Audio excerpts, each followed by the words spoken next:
The sky turned a gentle shade of pink and gold as the sun rose over the verdant hills in Arkansas. It is feasible. There was silence in the air, broken by the soft symphony of birds outside the Duggar family home. Despite the gravity of what was about to happen, there was a sense of normalcy about the situation. At the Duggar house, a big two-story building that had formerly been filled with the laughter and noise of 19 children, there was a discernible silence. As time went on and many of the kids moved out, the memories were still weaved into each wall. The aroma of coffee, pancakes, and the peace that families seemed to forget permeated the air. Jana Duggar was standing at her room's window, rubbing her hair against the mirror. She was the eldest daughter, quiet, reliable, and adored. She was frequently referred to as the glue that kept the Duggar family together by those who knew her well. Throughout her years of notoriety, criticism, and controversy, Jana maintained her composure. She never complained or spoke poorly of herself because she was a family woman. That morning, instead of fear, she felt a weird tranquility in her heart, as if she were contemplating something. She had 2 picture frames on her dresser. One from when she was a little girl, she counted 19, and another of her with her younger sisters. She glanced at each of them briefly. Since then, a lot had happened. It was rare for the once comfortable TV family to reunite. Over time, they had dispersed over numerous states and lifestyles. Michelle Duggar was already making breakfast in the kitchen downstairs. As she sang a low-key song, plates were placed on the table. Both kindness and the weariness that comes from being a public person for so long while still taking care of 19 children were evident in her eyes. Michelle smiled as she saw Jana come down the stairs, not realizing it would be her last time seeing her. Other than conducting errands and spending time by myself, Jana suggested wanting to take a quick drive to Fayetteville. She had driven the route innumerable times, so it was familiar to her. As moms typically do, Michelle gently admonished Jana to exercise caution. Jana gave a nod of consent. The sky outside were full of promise and hope. The trees flapped in the wind as Jana snuck out of the home, her keys tinkling quietly in her palm. The family SUV was washed and shining in the early sun as it sat in the driveway. Jana wasn't quite sure she wanted to join. She inhaled deeply as she felt the soft warmth of the sun's beams on her skin.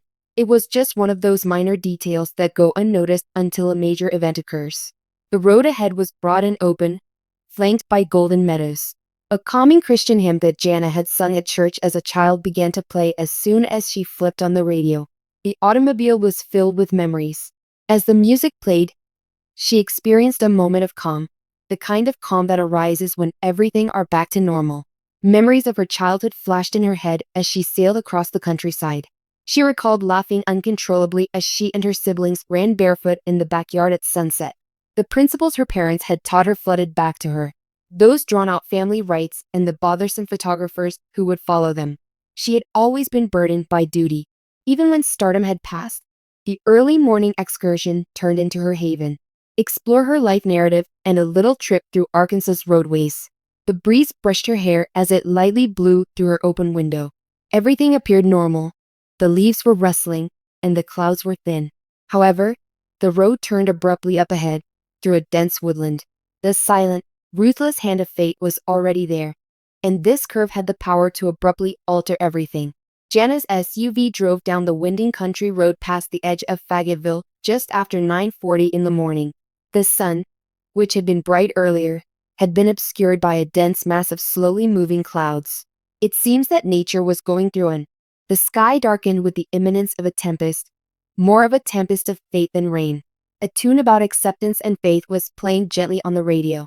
As Jana's gaze followed the same landscape she had seen hundreds of times before, her hands rested softly on the driving wheel.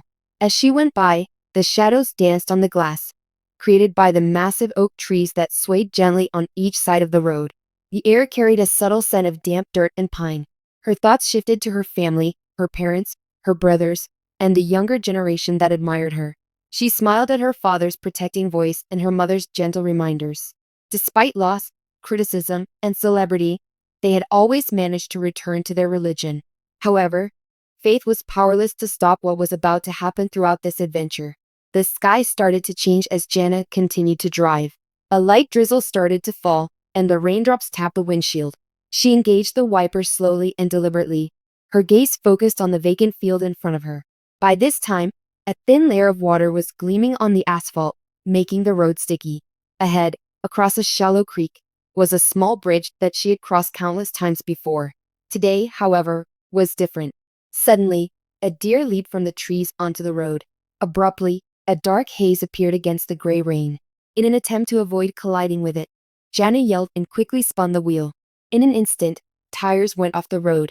The back end came crashing out when the car swung hard to the right. It took longer. The world tumbled to one side as the SUV skidded across the slick road. The air was filled with the sound of tires squealing violently. Jana had no time to think or act, and her heart was pounding. A mixture of prayer and fear made her heart race. She gripped the wheel more firmly and went on. And then something exploded. With tremendous power, the car crashed into a big oak tree. The jungle resonated with the clink of twisted metal. The windshield broke into thousands of fragments that fell like rainfall over the damp pavement. A column of smoke lifted into the air as the airbags detonated. After one rocking, the car calmed down, became quiet, and broke. The radio switched off in the middle of a song. The only sounds left were the distant roar of thunder and the gentle hiss of the motor. Jana's head lay lightly on the side glass, but her seatbelt kept her securely fastened. She appeared to have just fallen asleep, as evidenced by her calm demeanor and closed eyes. The outside world fell silent once more, as though in deference. It took several minutes for the first individual to show up. A passing farmer stopped when he saw the shattered railing. His hands shaking, he took out his phone and dialed 911. "There is a car crash on Highway 71 close to the bridge. As soon as possible." The ear-piercing sound of sirens quickly dominated the landscape. Paramedics raced to the site, frantically attempting to unlock the crumpled door while soaking their clothes in the rain. They called her name and looked for a pulse, but were unable to find one. No Jana Duggar existed. 10 minutes before 6 o'clock in the morning was the time. For a time, paramedics stood there, silent and without expression. One of them was responsible for searching the wreckage for a little necklace of crosses that had been suspended from the rearview mirror. He put it softly on the dashboard as he took a step back. As a farewell, the rain gently fell on the white sheet covering her. Michelle Duggar's phone rang from across town. She was folding a towel in the kitchen when she heard it.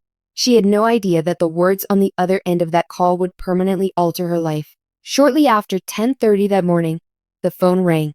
Michelle Duggar stood in the kitchen and hummed softly as she poured coffee into a white ceramic cup. She thought it was one of her daughters, possibly Jill or Jessa, calling to check on her when she answered the phone.